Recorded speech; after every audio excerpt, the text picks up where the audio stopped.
요한복음 3장 16절에서 21절입니다. 키워드는 하나님이 세상을 사랑하사 영광 돌리는 삶, 오늘 나와 우리의 사랑입니다. 하나님이 세상을 이처럼 사랑하사 독생자를 주셨으니 이는 그를 믿는 자마다 멸망하지 않고 영생을 얻게 하려 하심이라. 하나님이 그 아들을 세상에 보내신 것은 세상을 심판하려 하심이 아니요 그로 말미암아 세상이 구원을 받게 하려 하심이라. 그를 믿는 자는 심판을 받지 아니하는 것이요 믿지 아니하는 자는 하나님의 독생자의 이름을 믿지 아니하므로 벌써 심판을 받은 것이니라. 그 정죄는 이것이니 곧 빛이 세상에 왔으되 사람들이 자기 행위가 악함으로 빛보다 어둠을 더 사랑한 것이니라. 악을 행하는 자마다 빛을 미워하여 빛으로 오지 아니하나니 이는 그 행위가 드러날까 함이요 진리를 따르는 자는 빛으로 오나니 이는 그 행위가 하나님 안에서 행한 것임을 나타내려 함이라 하시니라. 아멘. 하나님이 예수님을 세상에 보내신 이유는 세상을 사랑하셨기 때문입니다.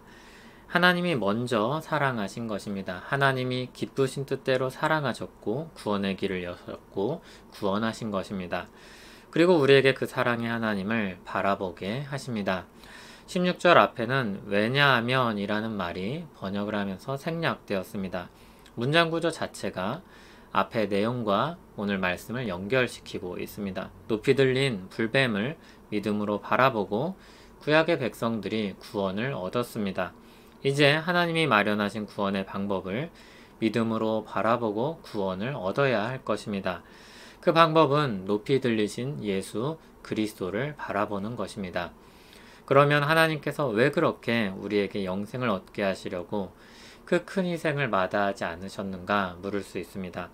왜냐하면 하나님이 세상을 사랑하셨기 때문입니다. 믿음으로 얻는 구원의 방법을 마련하신 것은 하나님이 세상을 사랑하셨기 때문입니다. 그러므로 우리는 그 사랑을 믿고 영생의 길로 가야 합니다. 우리는 독생자이신 그리스도를 통해 하나님을 바라보아야 합니다. 16절에 독생자라고 했는데 우리가 흔히 이야기하는 독자와는 다른 개념입니다. 유일무이한 존재로서 하나님의 아들을 가리킵니다. 한 분이신 그리스도를 말하는 것입니다. 그분을 보내셔서 우리에 대한 하나님의 사랑을 먼저 보여주셨고 확증해 주셨습니다. 그분을 바라보고 믿음으로 영생을 얻습니다. 불뱀을 바라보고 믿고 구원을 얻었듯이 높이 들리신 그리스도를 보고 믿음으로 구원을 얻습니다. 그분은 하나님의 사랑으로 말미암아 보내진 독생자 예수 그리스도입니다. 하나님은 심판의 경고를 주시지만 그것은 하나님이 기뻐하시는 뜻은 아닙니다.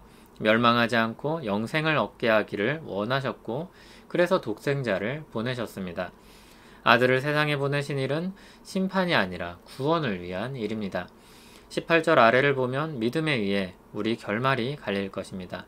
믿는 자는 심판을 받지 않을 것입니다. 정죄를 받지 않을 것입니다. 그러나 믿지 아니하는 자는 심판을 받을 것입니다. 다만 18절에서 믿지 않는 자가 벌써 심판을 받았다고 했는데 칼빈에 의하면 이것은 장차 있을 결말을 생생하게 말한 것입니다.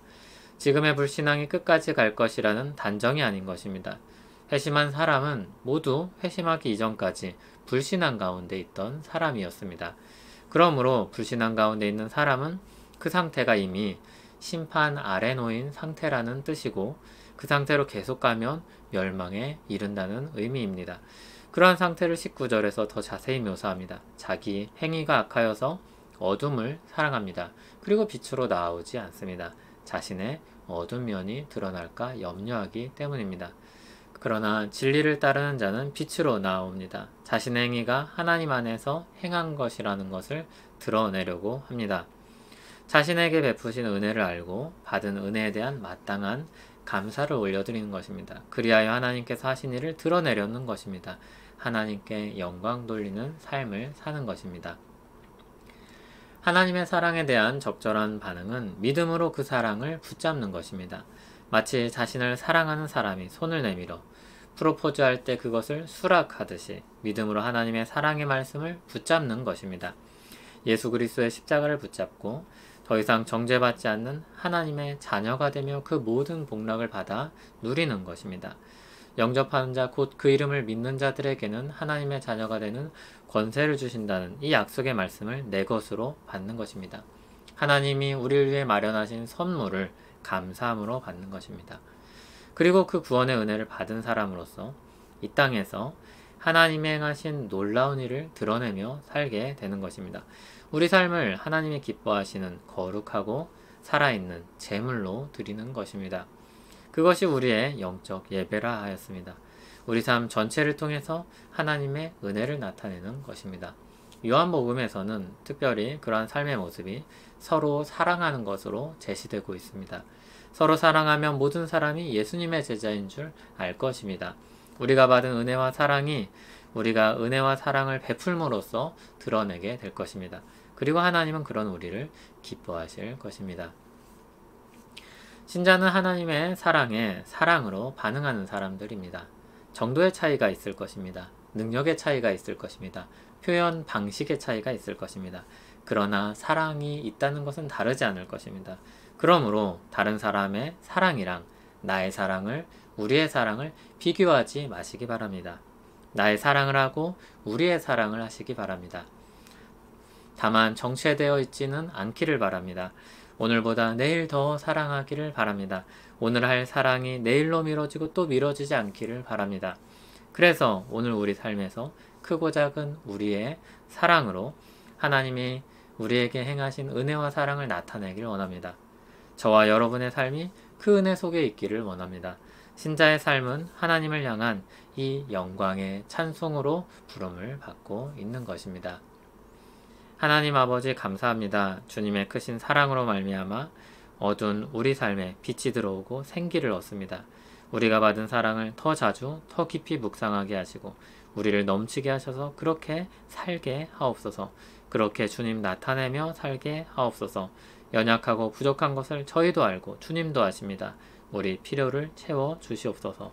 예수님 이름으로 기도합니다. 아멘.